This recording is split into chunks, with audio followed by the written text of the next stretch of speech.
నమస్తే. Welcome to our channel. ప్రస్తుతం మనతో సీనియర్ జర్నలిస్ట్ దాము బాలాజీ గారు ఉన్నారు. వారితో మాట్లాడదాం. సార్ నమస్తే సార్. నమస్తే. సార్ సంక్రాంతికి వస్తున్న మూవీ ఈ రోజు రిలీజ్ అయింది కదా సార్. దాని రివ్యూ గురించి చెప్పరా? సంక్రాంతికి వస్తున్నాం మూవీ చాలా దాన్నేమంటారు మంచి సందర్భంలో రిలీజ్ అయింది. సంక్రాంతి రోజు సంక్రాంతికి వస్తున్నాం టైటిల్ గాని ఇది గాని కలిసాయి. ఆ విషయంలో కూడా క్లవర్ గా టీము ప్లాన్ చేశారు. సో ఈ రివ్యూలకి వెళ్ళిపోదాం. మనం ఈ రోజు దీంట్లో ప్రధానంగా వెంకటేష్, ఐశ్వర్య రాజేష్, తర్వాత మీనాక్షి చౌదరి, నరేష్, సాయి కుమారు, విటివి గణేష్, శ్రీనివాస్ రెడ్డి ఇలాగా మంచి కాస్టింగ్ అయితే ఉన్నారు. ఇక టెక్నీషియన్ విషయానికి వస్తే దిల్ రాజు దీన్ని ప్రొడ్యూస్ చేశాడు. దిల్ రాజు, శిరీష్, అట్లాగే అనిల్ రావు కూడా డైరెక్ట్ చేశాడు. సమీర్ రెడ్డి కెమెరా చేశాడు. బీమ్స్ సిసిరోలియో అతను మ్యూజిక్ చేశాడు. కథగా చెప్పుకోవాలంటే బేసిక్ గా ఏంటంటే వెంకటేష్ పోలీస్ ఆఫీసర్ గా ఉంటాడు. అతను కొన్ని కారణాల వల్ల సస్పెండ్ అవుతాడు. సస్పెండ్ అయినాక విలేజ్కి వెళ్ళి అతను ఐశ్వర్య రాజేష్ ని పెళ్లి చేసుకుంటాడు. ఈ సందర్భంలో ఒక కిడ్నాప్ జరుగుతుంది. వెంకటేష్ కి ఆఫీసర్ గా ఉన్నప్పుడు అతని దగ్గర ఎస్ఐగా పనిచేసిన మీనాక్షి చౌదరికి ఆ కిడ్నాప్ కేసు అప్పగిస్తారు. మీనాక్షి చౌదరి ఏమో వెంకటేష్ హెల్ప్ లేకపోతే ఈ కేసు నేను డీల్ చేయలేను అనుకుంటుంది. దాని తర్వాత వెంకటేష్ ని వాళ్ళ సస్పెన్షన్ రివోక్ చేసి వెంకటేష్ ని ఈ కేసుకి ఇన్ఛార్జిగా పెడతారు. దానికి అసిస్టెంట్ గా మీనాక్షి చౌదరిని పెడతారు. సో ఈమె ఎక్స్ లవర్ వెంకటేష్ కి మీనాక్షి చౌదరి. సో దానివల్ల వెంకటేష్ వాళ్ళ వైఫ్ ఐశ్వర్య రాజేష్ కి ఒక జలసీ, భయం ఇవన్నీ స్టార్ట్ అవుతాయి. అంటే వీళ్ళిద్దరూ ఎక్స్ లవర్స్ అని తెలుస్తుంది. సో వీళ్ళిద్దరూ ఒకటిగా ఉండి ఈ కేసు డీల్ చేస్తా ఉంటే మళ్ళీ వీళ్ళిద్దరూ ఒకటవుతారా అన్న ఒక టెన్షన్ తో నేను కూడా వస్తాను అంటుంది. అంటే ఇది ఈ కిడ్నాప్ కేసుని డీల్ చేయాలి. సో వీళ్ళ ముగ్గురు మధ్య ఉన్న కామెడీ ట్రాక్ బేసిక్ గా సినిమా. అంటే దీంట్లో ఒక క్రైమ్ జరుగుతుంది. ఆ క్రైమ్ ని డీల్ చేయాలి, రెస్క్యూ ఆపరేషన్ చేయాలన్నమాట. అంటే ఇది ఒక ఇన్వెస్టిగేటివ్ జర్నీ లాగా ఉంటది. సో గోదావరి జిల్లాలో కొన్ని విలేజెస్ లో కూడా ఈ కథ జరుగుతుంది అనమాట. అలాగా వీళ్ళ ముగ్గురి మధ్య ఇతను ఇన్వెస్టిగేటివ్ జర్నీలో వచ్చే ఫన్నే బేసిక్ గా. అంటే ఒక క్రైమ్ కామెడీ లాగా దీన్ని, క్రైమ్ ఫ్యామిలీ కామెడీ లాగా దీన్ని డీల్ చేస్తాడు. ఇది ఒక కొత్త జాన్రా అని చెప్పచ్చు. అంటే మామూలుగా క్రైమ్ కామెడీలు మనం చాలా వచ్చాయి. రామ్ గోపాల్ వర్మ తెలుగులో దాన్ని ఇంట్రడ్యూస్ చేశాడు క్రైమ్ కామెడీని. ఆ టైప్ అంటే క్రైమ్ చుట్టూ కామెడీని అల్లుకోవడం అనేది చేశాడు. అట్లాగే వంశీ, పెద్ద వంశీ అంటారు, వంశీ కూడా చాలా సినిమాలు చేశాడు. మనకు మంచి క్రైమ్ కామెడీలు అయితే ఉన్నాయి. ఇది క్రైమ్ తో కామెడీతో పాటు ఫ్యామిలీ అండ్ రొమాన్స్, ఒక ట్రయాంగిల్ డ్రామా ఇవన్నీ కూడా వర్కౌట్ చేశాడు అనమాట. సో స్క్రీన్ ప్లే ఇంట్రెస్టింగ్ గా చేశాడు Anil Ravipudi. So first half అంతా కూడా సరదాగా వెళ్ళిపోతుంది. సెకండ్ హాఫ్ లో రియల్ స్టోరీ స్టార్ట్ అవుతుంది. సెకండ్ హాఫ్ లో ఒక సస్పెన్స్ కూడా యాడ్ అవుతుంది అనమాట. ఒక సస్పెన్స్ థ్రిల్లర్ లాగా కూడా సెకండ్ హాఫ్ ఉంటుంది. మధ్యలో కామెడీ ఫుల్ గా ఉంటుంది అన్నమాట. సో ఓవరాల్ గా స్క్రీన్ ప్లే విషయానికి వస్తే ఫస్ట్ హాఫ్ కంటే కూడా సెకండ్ హాఫ్ నాకైతే బాగా అనిపించింది. ముఖ్యంగా లాస్ట్ 30 minutes చాలా ఎంగేజింగ్ గా ఉంది అనమాట. అనిల్ రావిపూడి చాలా ఎంగేజింగ్ గా చేశాడు. సో డైరెక్టర్ గా అనిల్ రావిపూడి తనకంటూ ఒక స్టైల్ ని క్రియేట్ చేసుకున్నాడు తెలుగు సినిమాలో. ఇది 8 సినిమాలు, ఇది 8వ సినిమా కూడా ఆయన మనకు తెలుసు. గతంలో కూడా F2 లాంటి వెంకటేష్ కాంబినేషన్ ఎంత పెద్ద హిట్ ఇచ్చాడు.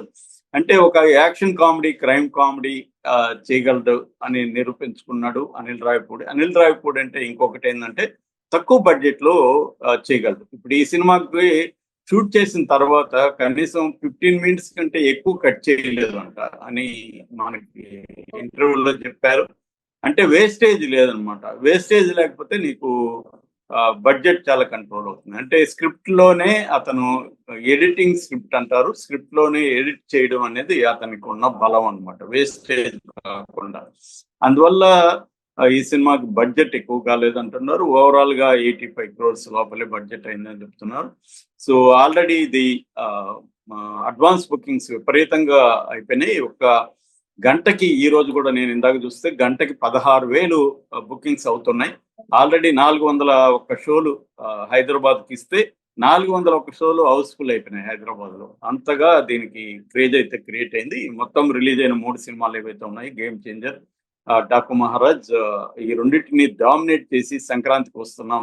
అడ్వాన్స్ బుకింగ్స్ అయితే విపరీతంగా అయినాయి, హౌస్ఫుల్ కూడా అయినాయి. ఆ 2 సినిమాలకి గేమ్ చేంజర్ కి 50% ఆక్యుపెన్సీ రేట్ ఉంది, డాకు మహారాజ్ కి 60% ఆక్యుపెన్సీ రేట్ ఉంది ఫస్ట్ డే. కానీ దీనికి దాదాపు 80-90% కొన్ని చోట్ల హౌస్ఫుల్ కూడా 100% కూడా అయినాయి అనమాట.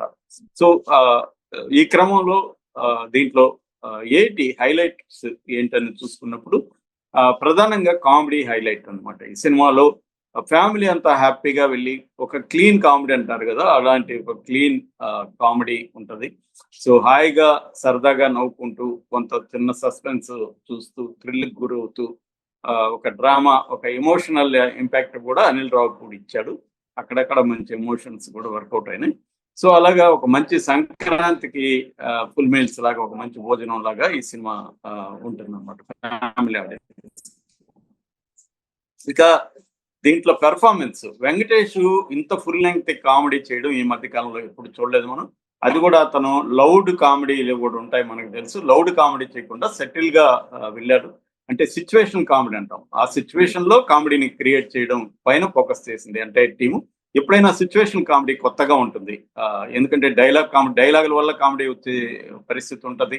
తర్వాత స్లాబ్ స్టిక్ కామెడీలో కూడా రకరకాలు ఉంటాయి. దీంట్లో మాత్రం సిచ్యువేషనల్ కామెడీ, ఆ సిచ్యువేషన్ క్రియేట్ చేసి ఆ సిచ్యువేషన్ నుంచి కామెడీని క్రియేట్ చేస్తాం. మనకి ఇప్పుడు త్రివిక్రమ్ సినిమాలంతా కూడా డైలాగ్ కామెడీ ఉంటుంది, ఆ డైలాగులు ఉండే పంచెస్ వాటి వల్ల కామెడీ ఉంటుంది. దీంట్లో సిచ్యువేషన్ కామెడీ క్రియేట్ చేశారు, అది చాలా బాగా వచ్చింది.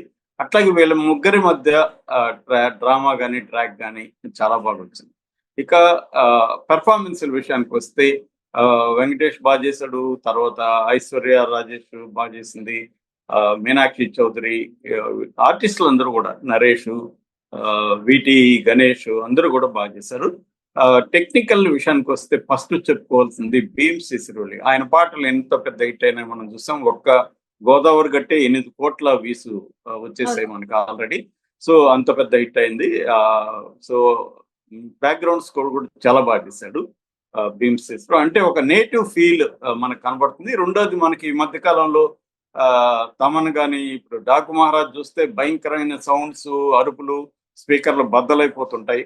సో అది ఫ్యామిలీ ఆడియన్స్ కొంత ఇరిటేటింగ్ ఉంటుంది. దీంట్లో ప్లెజెంట్ గా ఉంది, బ్యాక్గ్రౌండ్ స్కోర్ కూడా ఎక్కడ ఎంత కావాలో అంతే ఉంది. అట్లాగే సమీర్ రెడ్డి కెమెరా, ఆయన చాలా సీనియర్ కెమెరామ్యాన్, చాలా బాగా చేశారు. లొకేషన్స్ అవన్నీ కూడా చాలా, గోదావరి ఆ లొకేషన్స్ అన్ని కూడా ఇంట్రెస్టింగ్ గా చేశాడు. దీంట్లో కామెడీ కొన్ని ఇంపార్టెంట్ సీన్లు చెప్పుకోవాలంటే ప్రీ క్లైమాక్స్ ఎపిసోడ్ చాలా బాగా వచ్చింది. ఆవకాయ ఎపిసోడ్ ఒకటి ఉంది, అదైతే చాలా హిలేరియస్ గా, నవ్వలేని వాళ్ళు లేరు, థియేటర్ అంతా నవ్వుతున్నారు ఆవకాయ ఎపిసోడ్ లో.